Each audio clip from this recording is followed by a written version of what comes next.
to the Photo Diaries podcast. I'm your host, Grace Costa, a commercial photographer of over 2 decades, a photo-based artist, and a photography mentor. This podcast opens up a secret diary about the world of the photography industry. We'll bring you inspiring interviews with industry professionals, as well as stories and tips to help you propel through your photography journey, whether you're just starting out or a seasoned pro. Thanks for joining me today. Now let's open the latest diary. Hey friends, welcome back to the podcast. Today, the conversation is going to be around what to do when a shoot goes over time.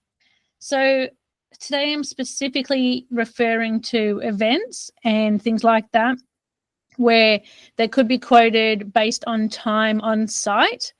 And I know from some of the clients I've worked with, they've had issues with shoots running over time. And one of my community told me that their shoot went up until midnight when it was supposed to finish at 10 p.m., but it was out of her control because it was an award ceremony and things just blew out.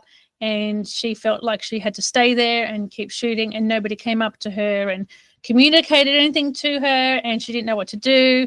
Then she was a bit frightened to put extra fees on the invoice, and she felt really unsure of what to do in that space, and she felt very out of control.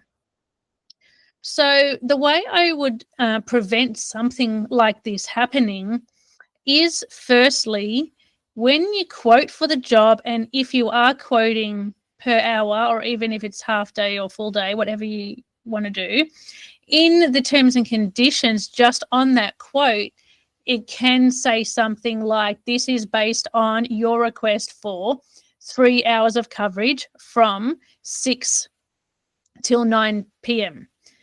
And so you're re-clarifying that in the terms and conditions.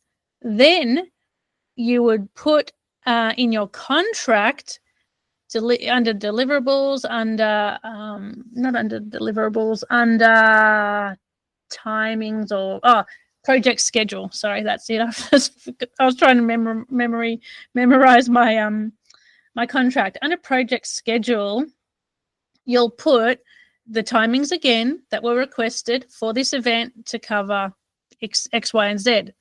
Now, then under that, you'll say something like, in the event this, in the occasion the event runs over time, over the scheduled time you have requested the photographer, an additional X number of amount per hour will be charged. So you're putting your fee there, letting them know that if the event runs over time, which is not out of my control, and it's, maybe a speaker spoke for way too long, and now the award ceremony part, which you were hired to do, is running 2 hours late or 1 hour late, you're covering your butt to say, if it runs over time and you've hired me till 9 p.m., you will be charged on the final invoice per hour fee.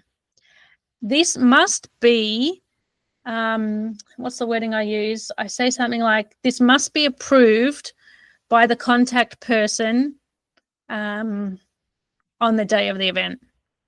So what that looks like in real life is, I can see that they haven't done the award ceremony and we're running over time. We're about to run over time. I would myself go up to the contact person and say, hey, Sarah, I'm noticing we're running pretty late. That means, I haven't shot the award ceremony yet. It looks like it's going to be another hour or so away. Just letting you know, if you want me to stay that extra hour, I'll be putting that on the final invoice. Are you okay with that?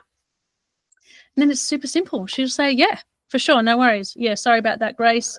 We are running over time. Just invoice us. It's no problem at all. Usually it's like that. And I work with government departments and large organizations on their events. So usually it's not a big deal to just chuck in a few extra $100 on the bill. It's no big problem.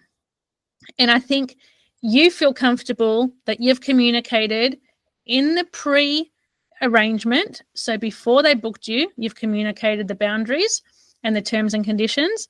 During the event, you've communicated the boundaries and the expectations and what's going to happen if they do keep you there. And then on the invoice, it's going to be no surprise. If you felt like it, you could also send out a follow-up email the next day and saying, just reiterate that because the event went over time, just expect the invoice will be slightly increased to reflect that extra time on site. Something like that will make you feel good because you will be in control of the outcome and you're not suffering and staying there extra hours and not getting paid or too scared to charge for it because you didn't cover your butt in the first place. My client was really nervous to send an invoice with an additional fee on there because the reason she was nervous, it was because it wasn't communicated and she felt sneaky doing it.